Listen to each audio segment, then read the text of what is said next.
안녕하세요. 이지영 변호사입니다. 오늘은 지난 시간에 이어서 지체, 상금에 대해서 다시 한번 이야기를 해보려고 합니다. 지체 보상금에 대한 규정이 좀 궁금하신 분들은 기본적인 내용은 저희 지난 동영상 이렇게 딱 보시고 거기서 기본적인 컨셉을 찾으시면 좋을 것 같고요. 오늘은 지상금이 특정하게 현저히 불공정한 경우에 대해서 한번 논의를 해보려고 합니다. 제가 분양계약서에 지난 시간에도 설명을 드린 것처럼 선납 할인과 연체료 그리고 지체상금은 보통 동시에 규정이 되어 있습니다. 선납 할인은 뭐냐면 아시는 것처럼 원래는 계약금, 중도금, 잔금 지급 기간이 있고 그 기간까지만 보통은 수분양자들이 대금을 내면 되기 때문에 미리 낼 이유가 없지만 미리 내는 경우에는 그에 따른 선납 할인을 해주겠다는 규정이고요. 그와 함께 연체료 또 규정이 있습니다. 연체료도 앞서 말씀드린 것처럼 계약금, 1차 중도금, 2차 중도금, 3차 중도금, 4차 중도금 그리고 잔금 이런 게 있다고 할 때 그 정해진 기한 내에 대금을 납부하지 않으면 그에 대한 연체 이자를 부담시켜야 되는 조항이 연체료 규정이라고 볼 수 있습니다.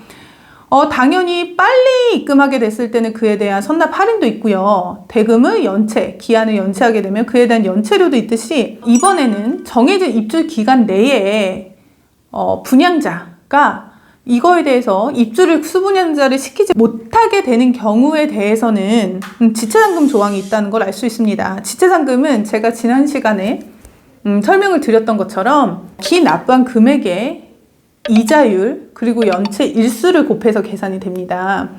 그러다 보니까 지난 시간에 말씀드린 것처럼 분양 대금이 크거나 선납 금액이라고 하죠. 보통은 중도금까지를 의미합니다. 이 선납 금액과 이 금액이 큰 비싼 물건일수록 당연히 더 높은 지체상금을 받게 되는 거고요. 그래서 제가 담당했던 사건들 중에 해운대구에 되게 비싼 그런 주상복합 아파트 같은 경우에 몇십억 하니까 또 지상금이 며칠 만에도 되게 높았던 금액이었던 적이 있습니다.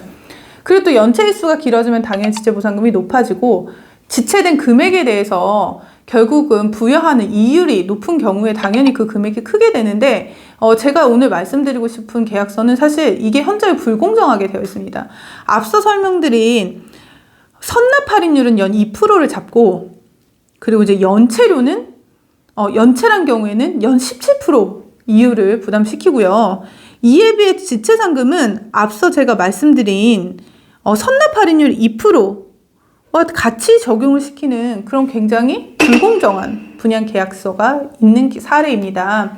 분양계약서, 그것이 아파트든 지식산업센터든 오피스텔이든 이런 분양계약서는 약관이라고 해서 공정거래위원회, 공정거래 쪽에서 담당하고 있는 약관규제법의 대상이 됩니다. 약관규제법의 내용은 현저히 불공정하거나 설명 의무를 하지 않거나 그런 약관 규정은 무효라는 것 많은 분들이 알고 계실 텐데요.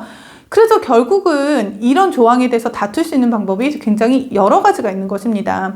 민사소송을 제기할 수도 있고요. 공정거래위원회에 신고를 할 수도 있고요. 공정거래위원회에는 약관규제법에 따라 이런 조항에 대해서 또 가징금을 부과하거나 아니면 시정명령을 하거나 또 특정한 조항을 위반하는 경우 형사처벌을 하는 고발도 하는 경우가 있습니다. 이런 방법과 함께 또 저희가 민사상 손해배상도 다룰 수 있고요. 저희 법인 같은 경우는 다양한 공정거래 팀 그리고 또 저희 건설부동산 팀 그리고 이와 함께 여러 전문 분야의 팀들이 있기 때문에 같이 협업을 하여서 이런 부분을 최선의 결과를 도출할 수 있습니다.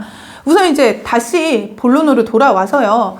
그렇다면 굉장히 이상하잖아요. 선납 할인은 2%밖에 해주지 않으면서 연체한 경우에는 17%를 해주면 그럼 누군가는 빨리 낸 사람은 2% 할인해 주는데 늦게 낸 사람은 17%를 연체 이자를 부과한다는 건 거의 몇 배인가요? 거의 9배 차이가 나는 상황이 됐습니다. 이런 경우에 되게 굉장히 부당하잖아요. 저희가 이제 이에 대해서 다뤘던 사건들을 말씀을 드리면 공정위 심결 내에 이런 내용이 있습니다. 상가 분양공급 계약서에서 수분양자의 중도금 및 잔금 납부 지연에 대한 연체이자와 사업자의 입주 지연에 대한 지체상금은 급부 지연에 대한 손해배상이라는 점에서 공통적인 성격을 갖는다.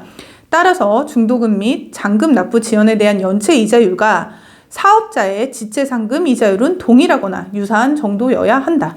네, 그러니까 제가 앞서 말씀드린 연체이자가 여기선 10%고 그에 대한 또 지체상금도 2%라고 말씀드렸잖아요. 이 부분도 동일해야 된다는 말씀이에요. 그렇다면 앞서 말씀드린 선납 할인도 비슷하게 볼 수 있겠죠. 그러니까 이 부분들이 맞아져야 되고, 그렇다면 17%여야 하느냐, 뭐 2%여야 하느냐, 많은 부분들에 대한 논의가 있을 수 있고요. 이건 저희가 이제 법리적으로 다퉈야 될 부분인데, 우선은 17%는 공정위 신결례를 봐서든 대법원 판례를 봐서든 무효라고 볼 확률이 클 것 같습니다.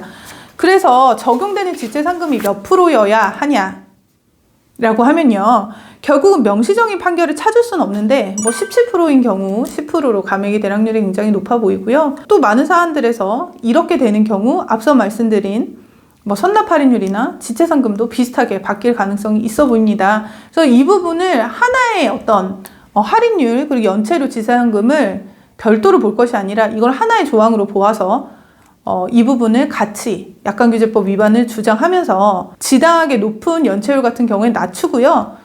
또 너무 낮은 지체상금 같은 요율은 높일 수 있는 그런 전략을 저희 법인에서 사용하고 있습니다. 이에 대한 도움이 필요하신 그런 집합 건물 있으시면 전화를 주시면 도움 드리도록 하겠습니다. 감사합니다.